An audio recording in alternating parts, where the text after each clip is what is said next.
अस्सलामु अलैकुम नाज़रीन, रिज़्क़ का बादशाह वजीफ़ा इंशाअल्लाह मैं आज आपके सामने रखूँगा। बिस्मिल्लाहिर्रहमानिर्रहीम। रब्बना रज़ुक़ना व अंत खैरुर राज़िक़ीन। नाज़रीन, ये वजीफ़ा जो है इसको आपने कम से कम 100 मरतबा सारे दिन के अंदर चलते फिरते ये पढ़ना है।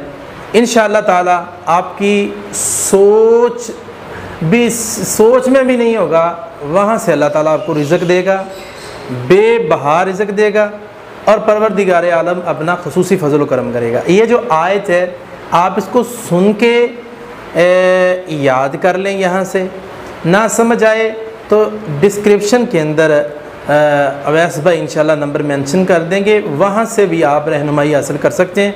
तो मैं इंशाल्लाह आपको पूरी उसकी तस्वीर आपके सामने रख दूँगा। तो ये वजीफ़ा शुरू करें, अल्लाह अमल की तौफीक। अस्सलामु अलैकुम नाज़रीन, जहरीले किस्म के लोग, दुश्मन लोग, जालिम किस्म के लोग, उनसे बचने के लिए वजीफ़ा क्या है? आप चलते फिरते कम से कम 101 बार इस वजीफ़े को पढ़ें। वो वजीफ़ा क्या है? अल्लाहुम्मा, ए मेरे अल्लाह।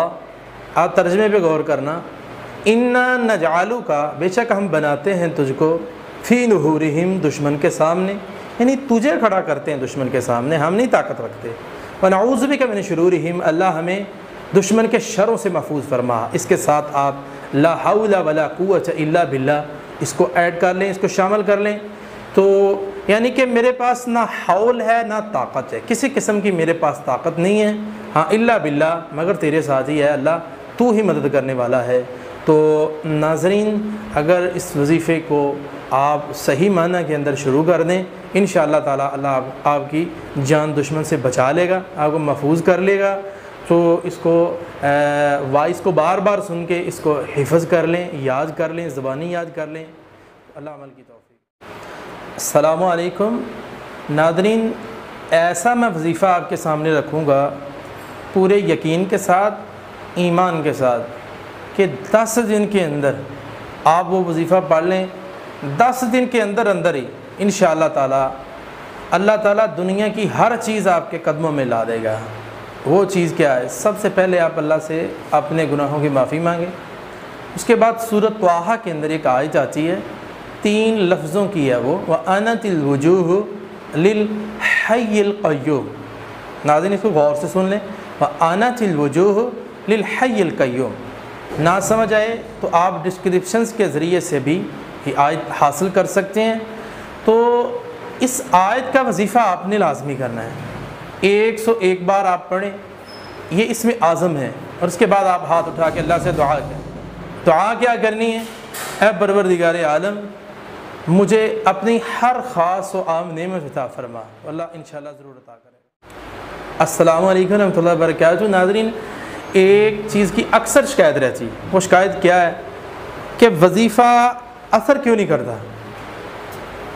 ये मुझे कल भी एक भाई ने कहा, जी मैंने 7 दिन आपका वजीफ़ा किया तो असर नहीं हुआ। अच्छा, इसमें मेरा कसूर है? असर नहीं हुआ। कुरान और हदीस है, फ़ेल हमारी ज़िंदगी में आ सकता है, गलती हमारी ज़िंदगी में आ सकती, अल्लाह और उसके रसूल की बताई हुई बातों में कमी नहीं है, ये बात याद है। वजीफ़ा मैंने ना तो पीरों का दिया, ना बुज़ुर्गों का दिया, ना ही मैंने किसी बंदे का दिया है। वजीफ़ा कुरान से दिया है, हदीस से दिया है। तो गलती कहाँ है? गलती हमारे अंदर है।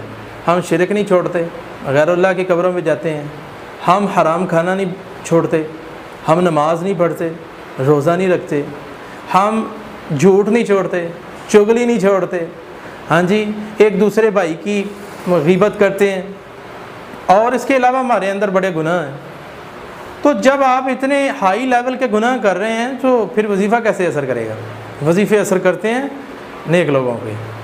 आप नेक बन जाएं, नमाज की पाबंदी करें, दुआ करें अल्लाह मुझे नेक बना दे, ये दुआ किया करें, इंशाल्लाह अल्लाह आपको नेक बना देगा। आप तहैया कर लें, दुआ करें, इंशाल्लाह वजीफ़ा असर उसी दिन से शुरू कर देगा। अस्सलाम वालेकुम नाज़रीन, दुरूद शरीफ कौन सा पढ़ें, कैसे पढ़ें और उसका वजीफ़ा कैसे करें? नाज़रीन, दुरूद शरीफ सबसे बेहतरीन दुरूद इब्राहीम है जो हम नमाज में पढ़ते हैं। इसको पढ़ना कैसे है?